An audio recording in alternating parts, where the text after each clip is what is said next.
بسم اللہ الرحمن الرحیم السلام علیکم ورحمۃ اللہ وبرکاتہ۔ امید کرتے ہیں کہ آپ سب خیریت سے ہوں گے۔ الحمدللہ ہم بھی خیریت سے ہیں اور اللہ تعالیٰ سے تمام مسلمانوں کے لیے خیر و عافیت طلب کرتے ہیں۔ حمدان قرآن کلاسز کی طرف سے ہم آپ کے لیے آج جو موضوع لے کر آئے ہیں وہ یہ ہے کہ خانہ کعبہ کی تاریخ، یعنی خانہ کعبہ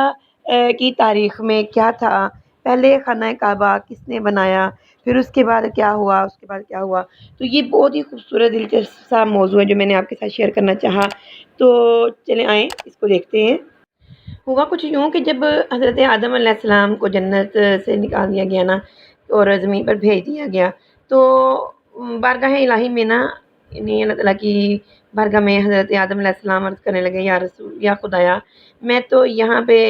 آ تو گیا ہوں، یعنی زمین پہ آ تو گیا ہوں، لیکن یہاں نہ تو کوئی مجھے فرشتوں کی تسبیح سنائی دیتی ہے، نہ ان کی کوئی تکبیر سنائی دیتی ہے، اور یہاں پہ نہ کوئی میں عبادت گاہ دیکھتا ہوں جیسا کہ میں آسمان میں بیت المعمور کو دیکھا کرتا تھا، جس کے ارد گرد تمام فرشتے جو تھے وہ طواف کیا کرتے تھے۔ تو اللہ تعالیٰ نے جواب دیا کہ جاؤ، جہاں ہم نشان بتائیں گے نا وہاں کعبہ بنا کر اس کے ارد گرد طواف بھی کر لو اور اس کی طرف منہ کر کے نماز بھی ادا کر لیا کرنا۔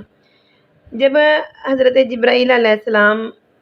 کو اللہ تعالیٰ نے حکم دیا تو حضرت آدم علیہ السلام کے ساتھ چلنے کا تو وہ چل پڑے، اور ان کو یعنی رہنمائی عطا کرنے کے لیے جو اللہ تعالیٰ کی طرف سے حکم ہوا تھا وہ انہیں وہاں لے کر آئے کہ جہاں سے زمین بنی تھی، یعنی جس جگہ پر جھاگ پیدا ہوئی تھی نا، اور وہ جھاگ پھیل کر پوری زمین بنی تھی، تو وہاں پہ لے کے آئے۔ حضرت جبرائیل علیہ السلام نے اپنا پر مار کر 7ویں زمین تک بنیاد ڈال دی، جس کو فرشتوں نے پھر 5 پہاڑوں کے پتھروں سے بھرا، اور وہ 5 پہاڑ پتہ کون کون سے تھے؟ نمبر 1 کوہ لبنان، نمبر 2 کوہ طور، نمبر 3 کوہ جودی، نمبر 4 کوہ ہرا، اور نمبر 5 کوہ طور، یعنی اس کو طور زیتا بھی کہتے ہیں۔ تو بنیاد بھر کر نشان کے لیے نا چاروں طرف سے نا دیواریں اٹھا دیں، اس طرف پھر حضرت آدم علیہ السلام نماز پڑھتے رہے، اس کا طواف بھی کرتے رہے۔ پھر جس وقت حضرت نوح علیہ السلام کے زمانے میں طواف آیا نا، تو اس وقت تک تو یعنی اسی حالت میں راج اس میں یعنی فرشتوں نے بنایا تھا، اور اس وقت جب طوفان آیا نا تو اس وقت یہ عمارت جو تھی نا یہ آسمان پر اٹھا دی گئی، اور یہ کعبہ کی جو جگہ تھی نا ایک بس اونچا ایک ٹیلا جیسے ہوتا ہے اس کے تیرا رہ گئی، مگر لوگ پھر بھی یہاں نا برکت کے لیے آتے رہے اور آ کے دعائیں مانگتے رہے۔ پھر جس وقت حضرت ابراہیم علیہ السلام کا زمانہ آیا نا، اس وقت بھی یعنی کعبہ اس ٹیلے کی طرح ہی تھا، یعنی کوئی عمارت نہیں بنی ہوئی تھی، جو بنیادیں فرشتے بنا کے تھے ویسا نہیں تھا، ایک ٹیلے کی طرح تھا، تو ویسے ہی تھا یعنی۔ تو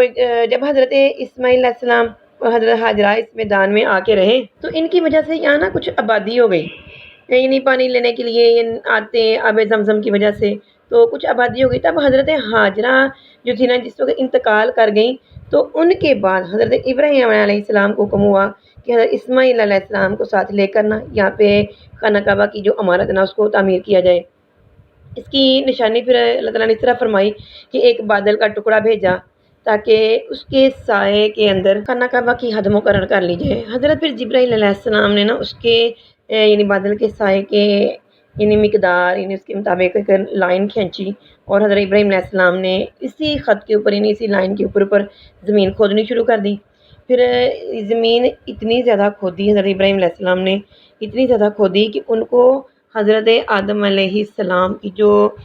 بنائی گئی بنیاد تھی نا وہ نظر آنے لگی، اور اسی بنیاد پر پھر عمارت بنائی گئی، اور اس کی بلندی اس وقت پتہ کتنی تھی؟ 9 ہاتھ، اور رکن اسود سے رکن شامی تک کی جو دیوار تھی وہ تھی یعنی 33 ہاتھ، اور رکن شامی سے رکن غربی تک کی جو دیوار تھی وہ تھی 22 ہاتھ،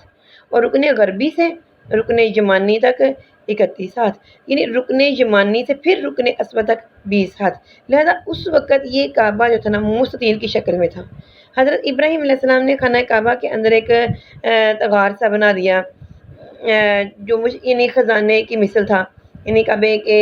اندر جو کوئی نذرانے تھے، تحفے تھے، وہ اس میں رکھے جاتے تھے۔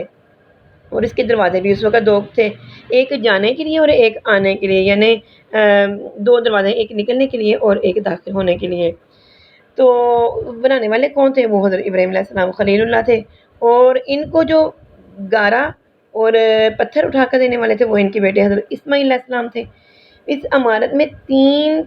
پہاڑوں کے پھر پتھر لگائے گئے۔ حضرت ابراہیم علیہ السلام سے پہلے کسی نے بھی یہاں پھر عمارت نہیں بنائی تھی، مگر آپ کے بعد پھر کئی دفعہ اس کی تعمیر و مرمت ہوئی، اور اس میں حالات کی وجہ سے بھی کچھ تبدیلیاں ہوئیں۔ مثلا اس کی اونچائی جو تھی وہ دگنی کر دی گئی، دروازہ 2 کی بجائے 1 کر دیا گیا، رقبہ بھی اس کا کم کر دیا گیا، لیکن بعد میں پھر اسے پرانے رقبے میں ہی تعمیر کیا گیا۔ تو یہ تھی خانہ کعبہ کی تاریخ، یعنی یہ کیسے بنا، کیا کیا ہوا۔ تو اللہ تعالیٰ سے یہ دعا کرتے ہیں، اللہ تیرے جتنے بھی بندے مسلمان ہیں تیرے گھر کی زیارت کے لیے تڑپتے ہیں، ان سب کو حاضری نصیب فرما، اور اے پاک پروردگار تیرے اس نیک مقصد کے لیے، تیرے نیک کام کے لیے ہم جو کوشش کر رہے ہیں اسے شرف قبولیت عطا فرما، ہمارے ساتھیوں میں اضافہ فرما۔ اور ہمدان قرآن کلاسز کی طرف سے ہم آپ کے لیے بہت ساری کلاسز کا اہتمام کیے ہوئے ہیں، مثلا ناظرہ قرآن، ترجمہ قرآن، حفظ القرآن، تجوید، اور نماز، مسنون دعائیں، کلمے، بہت ساری ابتدائی اسلامی تعلیم۔ تو اس کے یعنی متعلق اگر آپ کوئی بھی کلاسز لینا چاہتے ہیں تو آپ ہمارے شو ہونے والے نمبر پر ہم سے رابطہ کر سکتے ہیں۔ اگر آپ دنیا کے کسی بھی خطے میں، اپنی عمر کے کسی بھی حصے میں ہیں تو آپ آسانی سے ہمارے ساتھ اپنا تعلق جوڑ سکتے ہیں۔ اللہ تعالیٰ ہمیں شرف قبول عطا فرمائے، آمین ثم آمین یا رب العالمین۔ السلام علیکم ورحمۃ اللہ وبرکاتہ۔